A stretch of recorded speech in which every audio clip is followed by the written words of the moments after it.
Hello friends, welcome to my channel Vaishali step corner और मैं हूं Vaishali Mishra.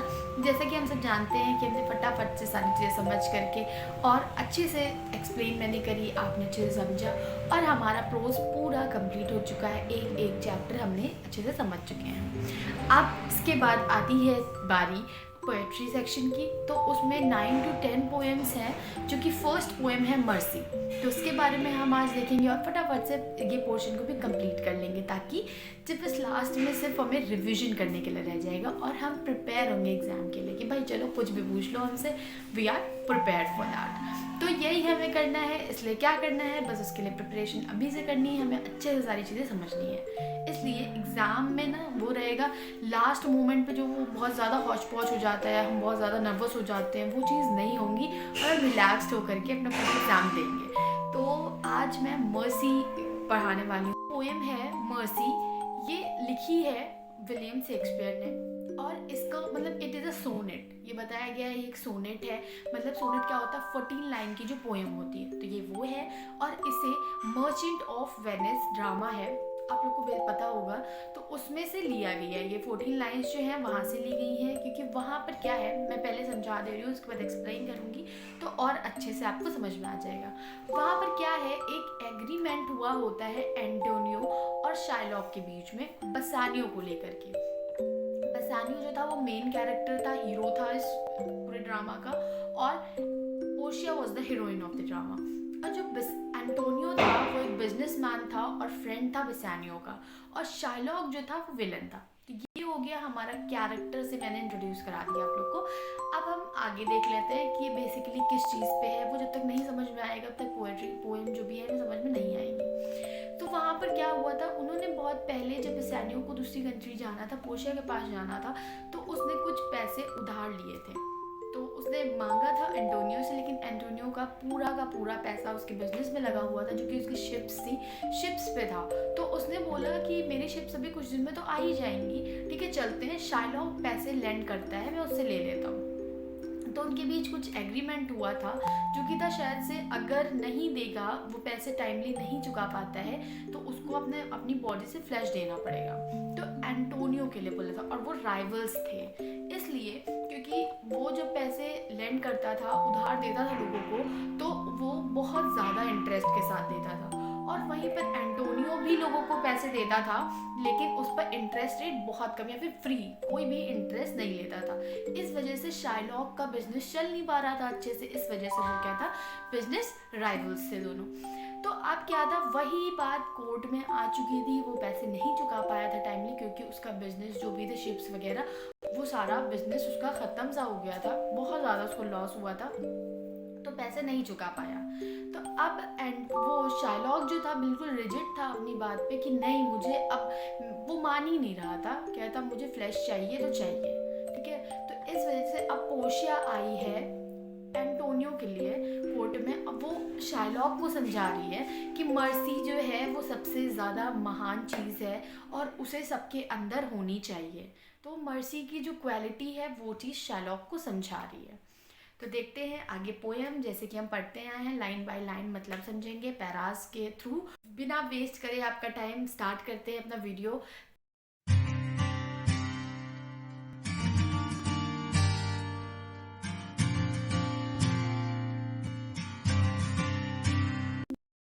So let's start this poem. It is the first poem of poetry portion, that is Mercy, and it is written by William Shakespeare. तो सबसे पहले Shakespeare के बारे में बताया गया है कि वो जो है उनका बर्थ उनका हुआ था स्ट्रैटफोर्ड में ऑन एवन, ठीक है। और very little is known about his early education. उनकी पहले जो शुरुआती दौर की एजुकेशन थी उसके बारे में बहुत कम ही जाना गया है, उसके बारे में लोग को ज़्यादा पता नहीं है। One his father's fortune declined he went to London for earning money. फिर वो लंदन चले गए पैसा कमाने के लिए। By hard labour he established himself as an actor and then as a playwright. फिर पहले क्या हुआ, इन्होंने बहुत ज़्यादा मेहनत के साथ में खुद को एक एक्टर बनाया और फिर एक प्ले राइट ड्रामाज वगैरह ये लिखने लगे. He wrote 37 plays and 154 sonnets. इन्होंने फिर 37 ड्रामा लिखे हैं, प्लेज लिखे हैं और 154 सोनेट्स लिखी हैं. Julius Caesar, the merchant of Venice, Macbeth and Othello are some of his important plays. और अगर बात करें उनके बहुत सारे इम्पोर्टेंट प्लेस की, तो वो थे, एक है मैकबेथ एंड ओथेलो, और जूलियस सीजर हो गया, मर्चेंट ऑफ वेनिस. ऐसी बहुत सारे नामी प्लेज इन्होंने लिखे हैं. He is one of the greatest poets and dramatist of the English language. और ये क्या है, बहुत महान पोएट भी हैं और ड्रामेटिस्ट मतलब ड्रामा लिखने वाले भी हैं इंग्लिश लैंग्वेज के. तो ये तो हमारी बात हो गई about the author who is William Shakespeare. ठीक है, अब हम थोड़ा सा जानेंगे अबाउट द पोएम. ठीक है, लाइन बाय लाइन हम लोग देख लेते हैं. So the poem is a sonnet. A sonnet is a poem of 14 lines only. ये जो है एक पोएम है या फिर सोनेट है. ठीक है, सोनेट क्या होता है, 14 लाइन्स की, 14 लाइन्स की पोएम होती है. The poem is an eloquent speech of mercy. इसमें मर्सी के बारे में बात करी गई है. It is taken from the drama the merchant of Venice. और इसको जो इसकी लाइन्स ली गई हैं वो ली गई हैं मर्चेंट ऑफ वेनिस से, जो कि एक ड्रामा है. वो भी लिखा था विलियम शेक्सपियर ने.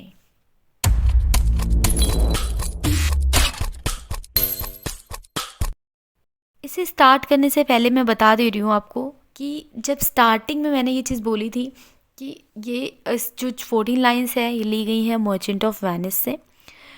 तो जिन्होंने मर्चेंट ऑफ वेनिस पढ़ा है उनको ये चीज़ पता होगी कि उसमें क्या होता है. एंटोनियो को शाइलॉक जो कि विलन था, और हीरोइन कौन थी, पोर्शिया. ठीक है, मेन कैरेक्टर मेल कैरेक्टर थी पोर्शिया, फीमेल और मेल कैरेक्टर मेन था, दैट वाज एंटोनियो, और एक विलन था जो कि था शाइलॉक. तो कुछ चीज़ था, कुछ एग्रीमेंट उनके बीच में हुआ था. तो इतना डेप्थ में नहीं जाते हैं, मैं सारी चीज़ें यहीं पे जितना ज़रूरी है उतना बता दे रही हूँ. तो वहाँ पर पोर्शिया जो है वो शाइलॉक से कह रही है थोड़ी सी दया दिखाओ एंटोनियो के लिए, लेकिन शाइलॉक मान नहीं रहा है, पोर्शिया की बात नहीं मान रहा होता है. तो वो उसको बताती है कि क्वालिटी क्या है, मतलब क्या चीज़ें अच्छी हैं, उसकी जितनी भी क्वालिटीज़ हैं मर्सी की, वो सारी चीज़ें पोर्शिया समझा रही है शाइलॉक को.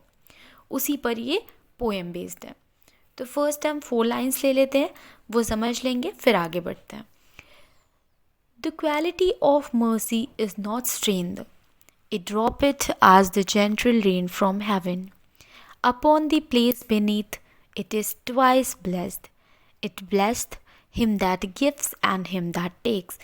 This mightiest in the mightiest it becomes. तो अब ये जो 4 लाइन्स मैंने पढ़ी हैं इसे समझ लेते हैं. पोर्शिया के अनुसार क्या है, जो दयालुता है वो मनुष्य का सबसे बड़ा सद्गुण होता है. उसने बताया कि दयालुता जो है वो किसी भी ज़ोर ज़बरदस्ती दबाव से नहीं आ सकती है, कोई भी उससे लाई नहीं जा सकती है ज़ोर ज़बरदस्ती से. ये एक स्वाभाविक रूप से पैदा होने वाली एक चीज़ है. ठीक है, फिर उसने एक एग्जाम्पल दिया, एक उदाहरण दिया कि जिस तरह आकाश से पृथ्वी पर बारिश होती है उसके लिए कोई भी ज़ोर ज़बरदस्ती या फिर दबाव काम नहीं करता, उसी तरह से किसी भी दबाव या ज़ोर ज़बरदस्ती में दयालुता भी नहीं आती किसी के अंदर.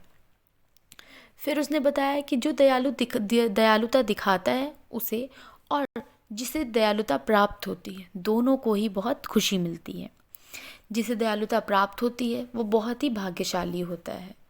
ठीक है, और उसे भगवान का शुक्र अदा करना चाहिए. और जिसे दयालुता मिलती है, जो दयालुता दिखाता है, उससे भगवान बहुत खुश रहता है. इस तरीके से दोनों को ही लाभ प्राप्त होता है, दोनों को ही लाभ मिलता है इस चीज़ से. तो ये चीज़ इन 4 लाइन्स में जो मैंने पढ़ी, इसमें पोर्शिया समझा रही है शाइलॉक को. तो ये मर्चेंट ऑफ वेनिस से कुछ लाइन्स थी. तो आप नहीं समझ में आया हो, you can ask me again. तो ये हो गई हमारी फर्स्ट पैराग्राफ की एक्सप्लेनेशन. फिर बढ़ते हैं आगे. The throned monarch better than his crown, his sceptre shows the force of temporal power. the attribute to awe and majesty, wherein doth sit the dread and fear of kings. तो ये मैंने read कर लिया है जो second वाला para है उसे। तो मैं यहाँ पे सबसे पहले बता देती हूँ कि ये किस रेफरेंस में बात करी गई है, उसके बाद इसका एक्सप्लेनेशन दे रही हूँ। फिर इसमें भी पोर्शिया जो बता रही है शाइलॉक को कि महान विशेषताएं जो है मर्सी की, दयालुता की, वो चीज़ें। उसके बाद कहती है यही जो है दयालुता ही सबसे अच्छी क्वालिटी एक राजा की होती है, और अर्थ पे इस पृथ्वी पर सबसे अगर कोई बड़ी चीज़ है, सबसे बड़ी कोई क्वालिटी है तो वो है दयालुता। यही चीज़ें इसमें भी उसने बताई है शाइलॉक को, ठीक है। और इसमें एग्जाम्पल उसने एक किंग का दिया है, राजा का दिया है। तो देखते हैं अब एक्सप्लेनेशन। तो इस पैराग्राफ में पोर्शिया कहती है शाइलॉक से कि राजा जैसे ताकतवर लोग बहुत सारी शक्तियाँ रखते हैं, बहुत सारे अधिकार रखते हैं, लेकिन दयालुता जो है वो उनको सबसे ज़्यादा शक्तिशाली बनाती है। राजगद्दी पर बैठा राजा अपने सर पर मुकुट पहना होता है, और वही मुकुट ये चीज़ का सबूत है कि वो सबसे ज़्यादा ताकतवर है या फिर सबसे अलग है। लेकिन जो वो दयालुता दिखाता है उससे वो और भी ज़्यादा महान और भी ज़्यादा ताकतवर बन जाता है। जिस राजा में दयालुता होती है वो सब लोगों का प्रिय होता है और सब उसका सम्मान करते हैं।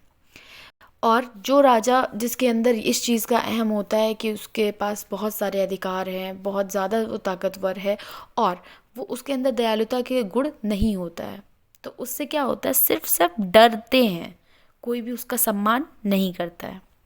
तो इसलिए इसमें पोर्शिया ने बताया है कि दयालुता जो है वो नैतिकता और आत्मा दोनों से संबंधित वास्तविक शक्ति है। तो ये सभी को रखनी चाहिए अपने अंदर। Let's move to third and last para of this poem. But mercy is the above this sceptred sway. It is the enthroned in the hearts of kings. It is an attribute to God himself. An earthly power doth then show likest gods when mercy seasons justice. तो ये है last para की कुछ lines जो मैंने read की। तो अभी देख लेते हैं किस रेफरेंस में बात करिए, उसके बाद में उसे हम लोग क्या करेंगे, एक्सप्लेन कर लेंगे। इसमें पोर्शिया फिर से शाइलॉक को ये चीज़ बता रही है, कह रही है कि जो स्कैप्चर होता है वो दिखाता है कि राजा के पास बहुत सारी शक्तियाँ हैं, लेकिन जो मर्सी, दयालुता जो होती है एक राजा के अंदर, वो उसको महान बनाती है, ठीक है। तो महानता जो है सबसे बड़ी वो है दयालुता। पोर्शिया कहती है कि राजा के हाथ में राजदंड उसकी शक्ति का प्रदर्शन करता है, वह इस धरती पर उसकी महानतम शक्ति का प्रकट करता है। राजदंड राजा के हाथ में होता है, लेकिन जो दयालुता है वो उसके दिल में होती है, उसके हृदय में होती है। यह ईश्वर का प्राकृतिक गुण है। जब राजा दयालुता से अपने न्याय को कोमल बनाता है तब उसकी वह शक्ति ईश्वर की शक्ति जैसी प्रतीत होती है, और हर कोई उस डिसीज़न का, उस फैसले का सम्मान करता है, तथा राजा का भी हमेशा आदर सब करते हैं। इसलिए इस वाले पैरा में भी उसने बताया है कि सबसे महान गुण अगर कोई है वो है दयालुता। अब एक साथ पूरी पोएम में हमने क्या चीज़ पढ़ी, इसका पूरा कंक्लूजन देख लेते हैं। कवि कहता है कि दयालुता दिल का योग्यतम, मतलब सबसे ज़्यादा महान सद्गुण है। यह मानवता पर ईश्वरीय वरदान है, ईश्वर का दिया हुआ वरदान के समान है। यह पृथ्वी पर धीरे धीरे होने वाली बारिश के समान है। यह दोनों को दोहरा लाभ देता है, जो कि दयालुता दिखाता है उसको भी देता है, और जिस पर जो कि दयालुता प्राप्त करता है उसको तो लाभ हो ही रहा है। जो दयालुता दिखाता है वो तथा जिस पर दयालुता दिखाई जा रही है, दोनों के ही भगवान की कृपा होती है। यह राजाओं को मुकुट से अधिक सुशोभित करती है।